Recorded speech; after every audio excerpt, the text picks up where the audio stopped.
Hey, my name's Bex. Check out this bee house that I built. It's like a greenhouse, but it's mostly for bees.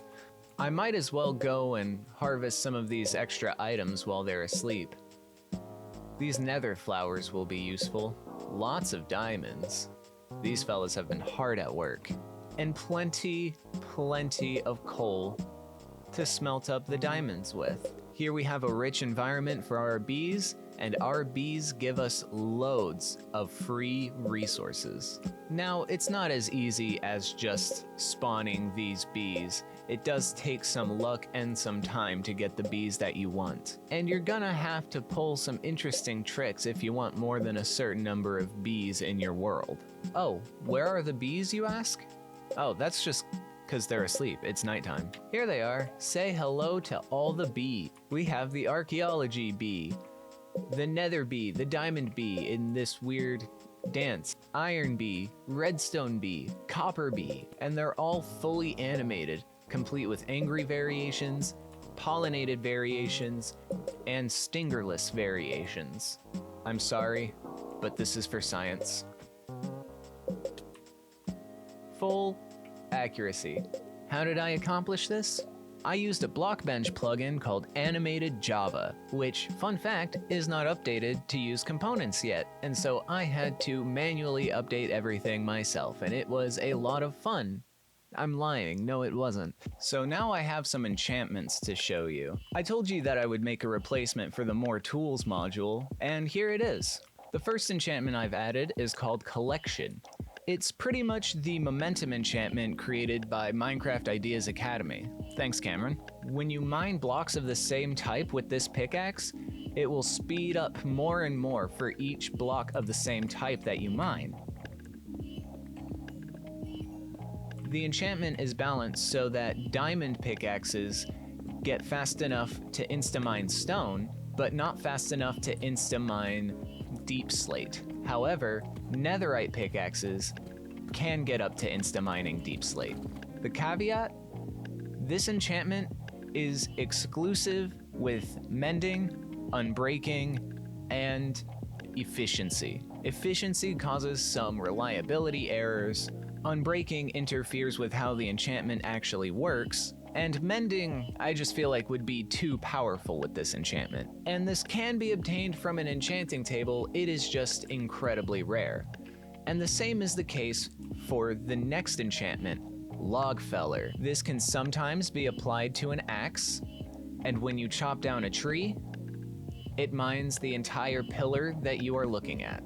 As you can see, it does not work with branches, only vertical, so it has its limitations and use cases. Again, this is incompatible with unbreaking and mending, so you're encouraged to either sink resources into repairing your tool or creating a new tool every once in a while. And I believe these nerfs have allowed other enchantments to not become obsolete, as sometimes it would be preferable to take overall faster mining over insta-mining if you're only mining one block. If you're only breaking one obsidian, then you might just want an efficiency 5 pickaxe. But in cases where you're mining a lot of obsidian, such as the end towers, it might be preferable to use a pickaxe with collection, as an efficiency 5 pickaxe is in fact slower than a collection pickaxe at its maximum speed.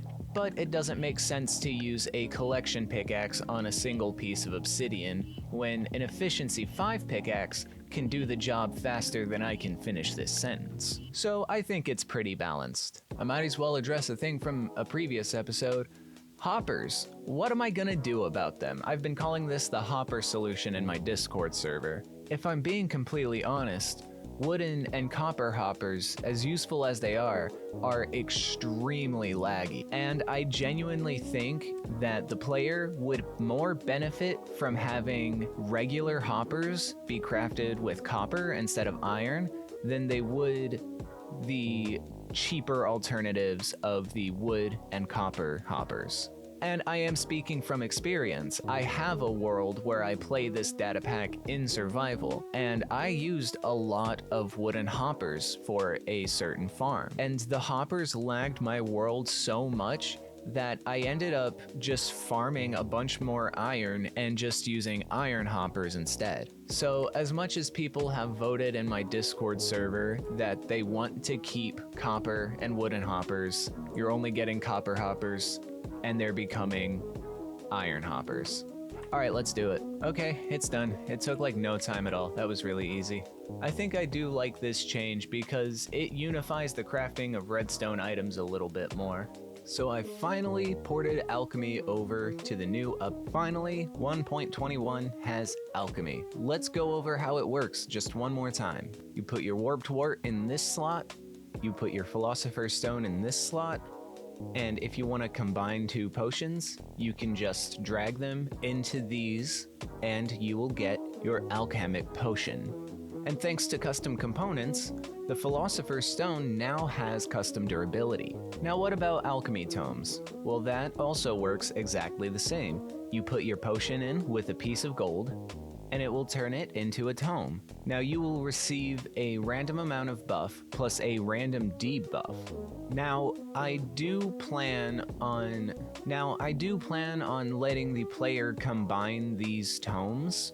The problem is, for some reason, I just can't get the math to work. It's all the same scoreboard commands that are used in the previous version, but for some reason they're not working now, and I'm not sure why. Okay, so I fixed it, and it works a little differently now. So if you combine two tomes, you will get a tome that is slightly less powerful, but has less debuffs. For instance, combining these two tomes gave me a tome that only gives me a penalty to jump strength, but it reduces the max health boost from 9 down to 4. And it's up to the player to decide whether the 4 HP is worth not being able to jump up full block, or take a tome with more penalties but a stronger effect to be able to jump over a full block, while still having a hit to walk speed and attack strength. But with a strong strength tome, a strength 2 potion, and a sharpness 5 sharpest sword, you can get a pretty insane amount of attack damage. Watch this, watch. Boom, one shot. So, it's been a while, like maybe a week, and I have already decided that I don't like how Logfeller works. Now that collection has been changed, it's straight up inconsistent. And so, I've changed how it works. Ignore my staggeringly low health and hunger. So how it works is when you break a block, the first block breaks normally. Any subsequent log that is of the same type breaks instantly, meaning you can immediately chop down trees just like that. Now, if you break one kind of tree, and then you break another kind of tree, the momentum will reset. And it gave me an excuse to put together this little forest set, which, I don't know, it might be handy in the future. I've also fixed an extremely long-standing bug, where you couldn't shear flowering azaleas. Now you can, and it still gives you different loot from what you get in the beehives, just for a little bit of variety. So for a while, I've been wondering about how to drive players in the right direction and guide them on where to start in Chopping Block. And I was having a lot of trouble making everything as intuitive as it could be. I added recipe unlocks, I made crafting recipes intuitive, I made the quasi-lore consistent. I forgot to realize that Minecraft has that built in already, and in fact, I've been using it this whole time, just not for its intended purpose. Advancements.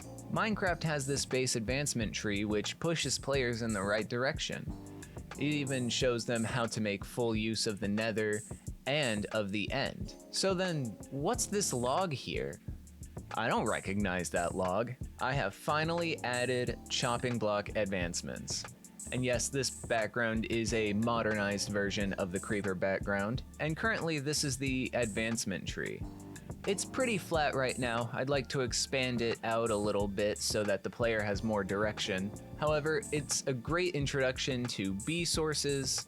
It guides the player in the direction of building a mob farm, and it even teaches them that there's a cheap way to craft stone tools. Now, if there are any advancements that you think are missing from Chopping Block, then feel free to leave a comment suggestion down below. Even if it's something silly, I'll be sure to try and incorporate it. On a completely unrelated note, I've made Endermen much more common in Nether fortresses, and they no longer contribute to the Nether mob cap. This means fortresses have another neutral inhabitant, and if an Enderman happens to teleport away while you're bartering with it, it won't be difficult to find another Enderman. And a lot of different Endermen means a lot of different possibilities for what you'll get for your nephrite. So guys, I've been working on this video for a long time, and I think it's time for me to end this one. Thank you so much for watching. My name is Specs. If you like this video, please do leave a like. Subscribe for more devlogs in the future. Leave a comment if you have any suggestions for things for me to add, or as I mentioned earlier in the video, advancements. But thank you all so much for watching. My name is Specs, and I'm out. I'll see you next time. Oh, and if you stuck around until the end, the big update is almost ready. It might even be out by the end of the month.